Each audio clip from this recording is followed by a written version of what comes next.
Bom, pessoal, o tema da nossa aula de hoje é sobre mapas temáticos e gráficos, né, que está dentro da unidade 3 do livro de vocês, Cartografia Temática. Tranquilo? Então vamos lá. Todo mapa responde a certas perguntas sobre os elementos neles representados. A primeira pergunta que geralmente fazemos ao observar um mapa é: onde se localiza determinado fenômeno? A segunda pergunta é: qual é o tamanho do fenômeno representado? Os mapas podem, entretanto, mostrar mais do que a localização dos fenômenos e sua proporção. Podem mostrar diversos aspectos da existência humana em sua vida em sociedade, assim como vários aspectos da natureza. Podem representar também diferentes escalas geográficas, os fenômenos sociais e naturais em sua diversidade. Então, galera, os mapas temáticos são representações gráficas da superfície terrestre, ilustradas de acordo com algum critério pré-estabelecido, para designar os diferentes aspectos do espaço geográfico. Utilizam-se as legendas e os símbolos a elas correspondentes para espacializar determinados fenômenos. Mais do que apenas realizar descrições espaciais sobre determinadas atividades ou fenômenos naturais, os mapas temáticos também possuem o mérito de apresentar formas distintas de leitura e interpretações da realidade, ofertando ao seu leitor uma melhor noção das manifestações sociais e da natureza, como as atividades culturais de uma região ou índices pluviométricos de um país. É interessante a gente saber, pessoal, que o mapa ele pode ter diversas escalas, né? Diversas escalas geográficas, que podem ser qualitativa, quantitativa, de classificação ou dinâmica. A escala qualitativa responde à pergunta o que? Ela representa, né, diferentes elementos cartográficos, como cidades, rios, indústrias, climas, cultivos, em diversos tipos de mapas. A quantitativa elucida a dúvida sobre o quanto. Indica, por exemplo, a população urbana, o tamanho da cidade, o total da produção industrial, entre outros aspectos, permitindo a comparação entre territórios diferentes. A classificação registra a ordenação e hierarquização de um fenômeno em um determinado território. Por exemplo, a ordem das cidades no mapa, da hierarquia urbana, a ordem de altitudes, que seria um mapa hiposmétrico. E a dinâmica. A escala dinâmica mostra a variação de um fenômeno ao longo do tempo, em sua movimentação no espaço geográfico. O fluxo de população no território brasileiro, o fluxo de mercadorias do comércio internacional, entre outros. A cartografia temática facilita o planejamento das intervenções realizadas pelo poder público e por empresas privadas, porque auxilia compreender a organização dos fenômenos socioespaciais. É importante lembrar também, galera, que esses fenômenos estão interligados. Logo, a intervenção num aspecto da realidade interfere em outro. Por exemplo, a ocupação de encostas íngremes é perigosa, como se observa no mapa a seguir. Nesse mapa, galera, a gente consegue enxergar, né, a diferença altimétrica, né, e todas as características do relevo aqui do nosso estado do Rio de Janeiro. Então, a gente presume que essas áreas onde a gente tem um relevo mais acidentado são áreas onde você tem um risco maior de ter um deslizamento de terra que vai trazer diversos problemas sociais como consequência. Agora, pessoal, a gente vai entender um pouquinho, né, esses tipos de mapas temáticos, tranquilo? Vamos lá. O que seriam os mapas históricos? Como o próprio nome indica, esse tipo de mapa representa algum acontecimento histórico nas mais variadas escalas. Eles necessitam de um título que aponte o período da sua ocorrência para melhor situar o leitor quanto ao contexto da época das informações descritas. Por exemplo, nesse mapa aí a gente consegue observar, né, o fluxo, né, de trabalho escravo que teve entre os séculos XVI e o século XIX aqui na América, né? Então, as regiões de origem desses povos que saíram da África em direção às Américas, né? E a observação interessante é justamente a coloração, né, desses bonequinhos, indicando o local, né, de origem e o local, né, de chegada. Então, assim, é um mapa bem interessante que mostra pra gente, né, o período histórico que a gente teve a escravidão, né, entre os séculos XVI e o século XIX, né, e as zonas de origem, né, e a região de chegada. A gente também consegue observar que a dimensão do bonequinho mostra para a gente, né, a quantidade de escravos que vieram da África em direção às Américas. Os mapas demográficos são elaborados para descrever dados relacionados com a população de um determinado território. Podem explicitar a quantidade de habitantes, a localização, a densidade de ocupação e os fluxos migratórios.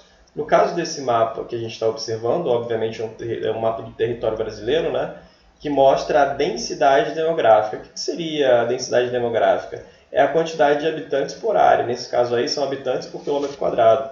E a gente consegue observar as regiões do Brasil onde a gente tem maior densidade demográfica. Obviamente que a região sudeste e a região nordeste, né, são as regiões onde tem maior concentração de pessoas por área. Quanto mais para o tom de escuro, né, maior é essa densidade demográfica, ou seja, maior é a quantidade de habitantes por área, no caso, quilômetros quadrados. Quanto mais para o tom de amarelo, para o claro, né, menor é essa quantidade de habitantes por quilômetro quadrado. Então a gente consegue observar que a região centro e norte do Brasil, né, tem uma densidade demográfica menor, uma densidade demográfica menor. Por quê? São áreas de floresta, né, são áreas, né, de cerrado, são áreas onde a ocupação, né, a consolidação da colonização do nosso país, né, ocorreu posteriormente. Então no litoral, ao longo do nosso litoral, entre o sul e o nordeste do Brasil, né, a gente sabe que foram as regiões onde os colonizadores chegaram. A gente não pode esquecer que existiam povos indígenas espalhados, porém a grande maioria desses povos indígenas, né, eles foram dizimados no processo de colonização. Os mapas econômicos descrevem as atividades econômicas e a apropriação do espaço geográfico por elas realizados. Os mapas econômicos são importantes na compreensão de temas como a expansão da agropecuária, a localização industrial, a disponibilidade e extração de recursos naturais, os sistemas de produção de energia, conjuntos de meios de transporte existentes no território, entre outras questões. Nesse caso aí, a gente consegue observar um mapa da região sudeste do Brasil, né? E aí a gente tem, né, a distribuição da produção agrícola nesse território da região sudeste. Então, assim, é muito lógico a observação desse mapa, porque a gente consegue observar as áreas de cultivo, né? De acordo com a legenda, a gente associa, né, a produção, por exemplo, de milho, onde que ela está distribuída na região sudeste, né? Café, por exemplo, na região sul de Minas, né? Na região da Mogiana Paulista, ali no nordeste do estado de São Paulo, tranquilo? Então ele é um mapa bem interessante no sentido de a gente conseguir observar, né, quais são as áreas de produção agrícola da região sudeste, como que essa produção agrícola está sendo distribuída. Obviamente que os mapas econômicos, né, eles têm diversas categorias. A gente está observando o mapa da região sudeste da produção agropecuária, mas poderia ser, por exemplo, um mapa industrial, né? E aí teria um destaque aqui para a região do Vale do Paraíba Fluminense, do Vale do Paraíba Paulista, né, sendo como uma região, né, de concentração industrial. Então, assim, existem diversos temas para mapas econômicos. Como a gente já tinha visto anteriormente, os mapas físicos apontam a localização e distribuição de elementos naturais, né, dividindo-se em vários subtipos, como os mapas topográficos, que é esse caso aí, né, formas de relevo, os hidrográficos, cursos d'água, os hipsiométricos, que são as variações de altitude, os climáticos, que são as variações da atmosfera, dentre tantos outros. Com eles é possível realizar ações de planejamento de atividades econômicas ou de formas de ocupação e transformações do solo. Então, galera, mapas de clima, vegetação, relevo, hidrográfico. Então, esses são exemplos de mapas físicos.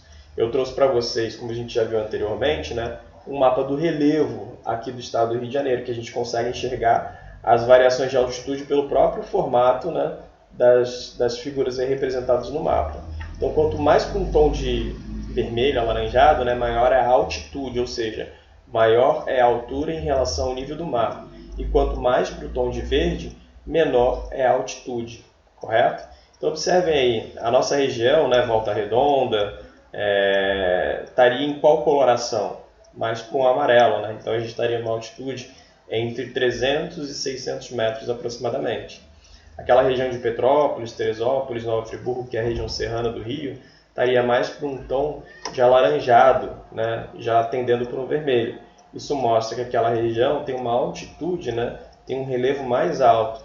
Então, altitudes aí em torno dos entre 1.000 e 3.000 metros de altitude. Um destaque também no extremo oeste do nosso estado, né? Aquela região ali do Parque Nacional de Itatiaia, onde as altitudes também superam os 2.000 metros. Tranquilo? Então, os mapas físicos eles podem ter diversos temas também, né? Como clima, vegetação, relevo, hidrografia. Tranquilo? Os mapas políticos descrevem as delimitações territoriais de países, estados e municípios com relação, às suas fronteiras. Estas não existem na natureza, trata-se de uma construção intelectual, as famosas linhas imaginárias, representadas cartograficamente para a melhor compreensão das divisões do espaço geográfico mundial. Então, galera, eu trouxe para vocês o mapa da América do Sul. Tranquilo? A gente consegue enxergar direitinho essas fronteiras, essas linhas imaginárias. É interessante lembrar que muitas dessas linhas imaginárias são traçadas de forma aleatória. Geralmente, quando as linhas são mais retilíneas, a gente tem um traçado mais aleatório.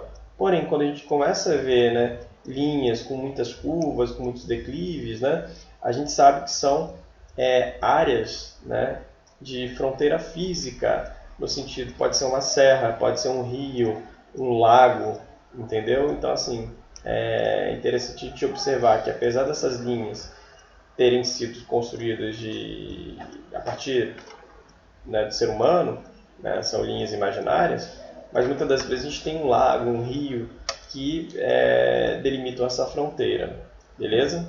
Então fica muito fácil a gente conseguir visualizar, até pela diferenciação de cores, nesse tipo de mapa político, os diferentes países aqui da América do Sul, beleza?